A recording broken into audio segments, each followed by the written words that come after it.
안녕하세요, 여러분. 오늘 제가 특별하고도 흥미진진한 이야기를 하나 들려드릴까 해요. 바로 우리가 너무나 잘 알고 있다고 생각하는 그 이야기, 선녀와 나무꾼 설화에 대한 현대적인 재해석에 대한 내용인데요. 혹시 그거 너무 뻔하고 진부해서 이제는 재미없지 않나? 하고 생각하셨다면 큰 오산입니다.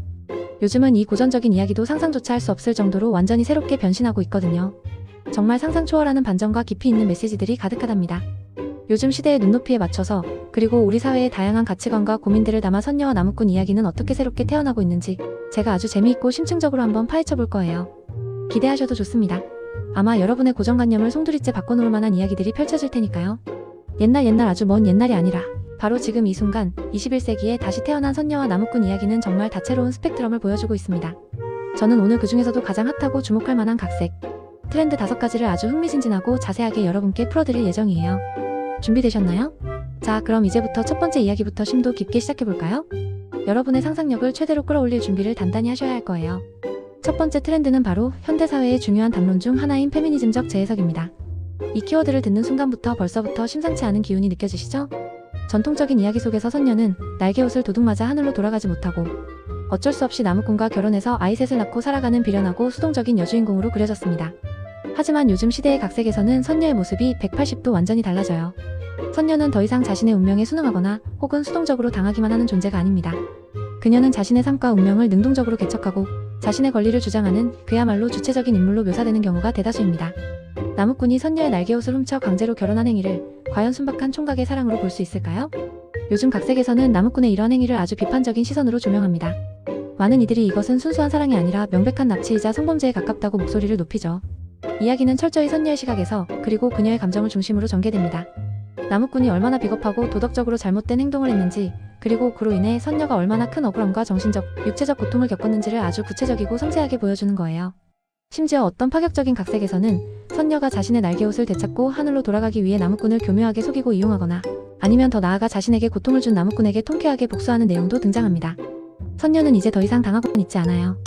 그녀는 강인하고 지혜로운 모습으로 자신의 존엄성과 권리를 찾아가는 현대 여성의 표상이 됩니다. 어때요? 듣기만 해도 벌써부터 이야기에 대한 기대감이 폭발하죠? 이게 바로 요즘 시대에 다시 태어난 선녀들의 진짜, 그리고 가장 본질적인 모습이랍니다. 이러한 재해석은 단순히 이야기에 재미를 더하는 것을 넘어 우리가 오랫동안 당연하게 여겼던 사회적 통념과 성 역할에 대해 깊이 성찰하게 하는 계기를 마련해줍니다. 과연 전통 설화 속 선녀의 삶이 당시 사회의 여성들에게 어떤 메시지를 주었으며 현대 여성들은 그 안에서 어떤 불편함을 느끼고 변화를 요구하는지 명확하게 보여주는 거죠. 이러한 관점의 변화는 단순히 여성 캐릭터를 강하게 만드는 것을 넘어 남성 캐릭터인 나무꾼의 행동과 동기, 그리고 그가 속한 사회의 구조적 문제점까지 함께 비판적으로 바라보게 합니다. 즉, 선녀의 주체성 회복은 단지 한 인물의 변화를 의미하는 것이 아니라 이야기 전체의 균형과 메시지를 현대적으로 재정립하는 중요한 기제 역할을 하는 것입니다. 이는 독자와 시청자로 하여금 스스로 옳고 그름을 판단하고 인간관계와 도덕성에 대해 다시 한번 생각해보게 만드는 강력한 힘을 가지고 있습니다. 두 번째 트렌드는 기존 설화의 장르적 한계를 뛰어넘어 스릴러, 범죄, 판타지 요소를 대담하게 결합하는 것입니다. 이건 정말 한편의 블록버스터 영화 시놉시스 같지 않나요? 단순히 날개옷을 훔친다는 고전적인 설정을 넘어 선녀가 하늘에서 영원히 내려오지 못하도록 나무꾼이 어떤 치밀하고도 무시무시한 계획을 세웠다거나, 혹은 사실 선녀 자체가 인간, 세상에 발을 들여놓아서는 안 될 엄청난 비밀을 가진 금기된 존재였다거나 하는 식으로요. 독자의 상상력을 극한으로 자극하는 강렬한 스릴러 요소가 이야기에 팽팽한 긴장감을 불어넣습니다. 그리고 어떤 파격적인 작품에서는 선녀가 자신의 비극적인 운명에 대한 복수로 나무꾼을 살해하는 그야말로 충격적인 설정까지 등장하기도 합니다. 웹툰 바리공주나 실제 객관 동화 같은 인기 작품들을 보면 나무꾼을 더 이상 순박하고 어리숙한 총각이 아니라 자신의 욕망을 위해 타인의 자유와 삶을 억압하는 성범죄자나 가해자로 묘사하여 어둡고 냉혹한 현실을 여과 없이 보여주는 경우가 많습니다.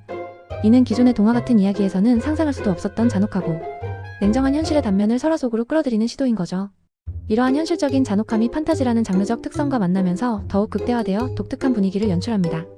이제 선녀와 나무꾼 이야기는 단순한 교훈적 설화가 아니라 독자와 시청자의 심장을 조여오는 몰입감 넘치는 서스펜스 드라마가 되는 거예요. 더 이상 뻔하고 예측 가능한 해피엔딩만을 기대했다면 큰 오산입니다.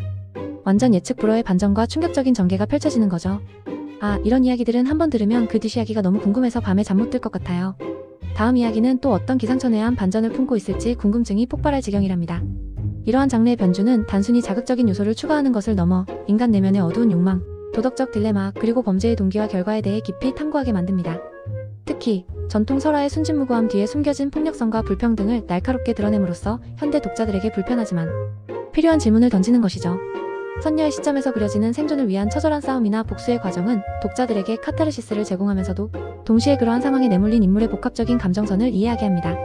이러한 시도는 고전 설화가 지닌 무한한 가능성을 보여주며 다양한 장르와의 융합을 통해 그 생명력을 더욱 확장시키는 중요한 역할을 합니다. 세 번째 트렌드는 단순히 인간과 선녀의 만남이라는 고전적인 틀을 넘어 전생, 환생, 신화적 요소를 이야기 속에 폭넓게 확장시키는 것입니다. 이제 선녀와 나무꾼의 인연은 단순한 우연이나 개인적인 감정을 넘어선 훨씬 거대하고 운명적인 서사로 재탄생합니다. 웹툰 계룡선녀전처럼 선녀와 나무꾼의 만남과 헤어짐이 현생에만 국한되지 않고 아득한 전생에서의 못다 이룬 사랑과 인연이 환생을 통해 현생으로 이어지는 복잡하고 깊이 있는 스토리텔링을 보여주는 거죠. 전생에 쌓은 업보나 인연이 현생에 영향을 미치고 현생에서의 선택이 또 다른 미래의 환생에 영향을 주는 식의 순환적인 구조는 독자들에게 깊은 여운과 몰입감을 선사합니다. 혹은 이야기 속에 단순히 두 주인공만을 등장시키는 것이 아니라 다른 신화 속 인물들이나 고유의 신적 존재들이 얽히고 설키면서 이야기가 더욱 풍성하고 다층적인 서사를 만들어냅니다. 마치 거대한 신화 세계관 속에서 선녀와 나무꾼의 이야기가 아주 작은 한 조각처럼 느껴지게 하는 거죠. 이들의 사랑과 운명은 개인적인 것을 넘어 거대한 우주의 질서나 신들의 계략 혹은 어떤 알 수 없는 운명에 의해 좌우되는 것처럼 그려지기도 합니다. 천녀전설 아야 같은 작품은 선녀와 나무꾼 설화를 모티브로 했지만 그 배경과 분위기 자체는 아주 시리어스하고 진지한 판타지 세계관을 기반으로 합니다. 마치 우리가 익히 알고 있는 그리스 로마 신화나 북유럽 신화처럼 거대한 운명과 신들의 권능에 맞서 싸우는 인물들의 장엄하고 비장한 이야기가 펼쳐지는 거죠. 인과응보나 업보 같은 동양의 불교적인 사상이나 윤회 사상이 이야기 속에 깊이 녹아들기도 하고요. 선녀는 이제 단순히 날개옷을 잃은 인간적인 존재가 아니라 강력한 신성한 힘을 지닌 존재로 그려지며 때로는 인간 세상을 구원하거나 심판하는 역할까지 맡기도 합니다. 이쯤 되면 이건 그냥 선녀와 나무꾼 이야기가 아니라 하나의 방대하고 깊이 있는 신화라고 불러야 마땅할 것 같아요. 독자들은 이러한 전생, 환생, 신화적 요소들을 통해 이야기 속 인물들의 삶과 운명에 더욱 깊이 공감하고 그들의 사랑과 갈등에 초월적인 의미를 부여하게 됩니다.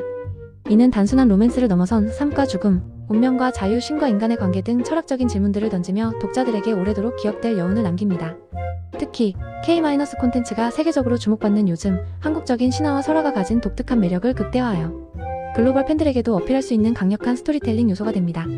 이러한 확장은 선녀와 나무꾼 설화가 시대를 초월하여 계속해서 새로운 의미를 찾고 독자들에게 깊은 감동과 생각할 거리를 제공하는 이유 중 하나입니다. 네 번째 트렌드는 우리가 오랫동안 당연하게 여겨왔던 가족, 효, 사랑이라는 가치관에 대해 새롭게 질문하고 때로는 비판적인 시각으로 재해석하는 것입니다. 전통적인 선녀와 나무꾼 이야기는 대체로 효 사상이나 가족애를 강조하고 선녀의 희생을 미화하는 경향이 있었습니다. 하지만 현대적인 각색에서는 이러한 고정관념에 대해 날카로운 의문을 제기합니다. 나무꾼이 선녀의 날개옷을 훔쳐 하늘로 돌아갈 자유를 빼앗고 강제로 가정을 꾸린 행위가 과연 가족을 위한 정당하고 순수한 행위였을까?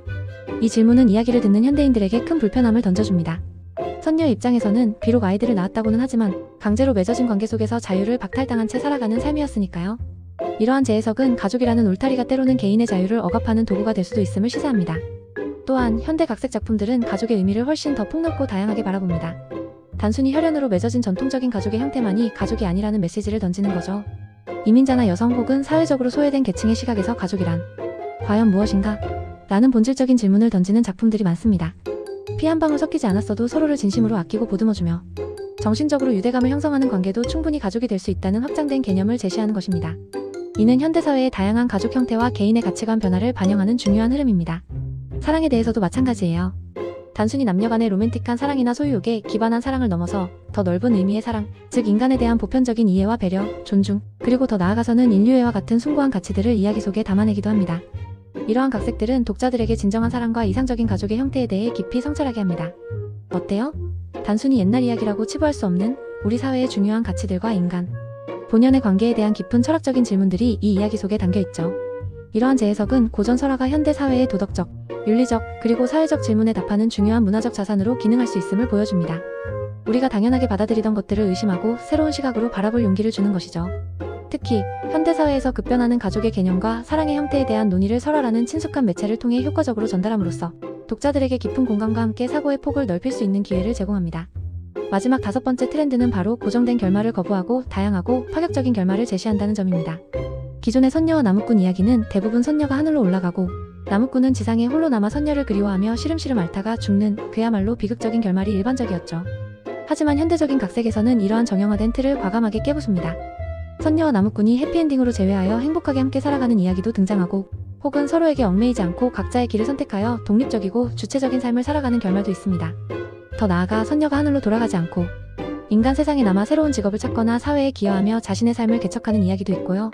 심지어는 나무꾼이 선녀를 찾기 위해 인간의 한계를 초월하여 하늘로 올라가는 그야말로 상상 초월의 파격적인 결말도 제시됩니다.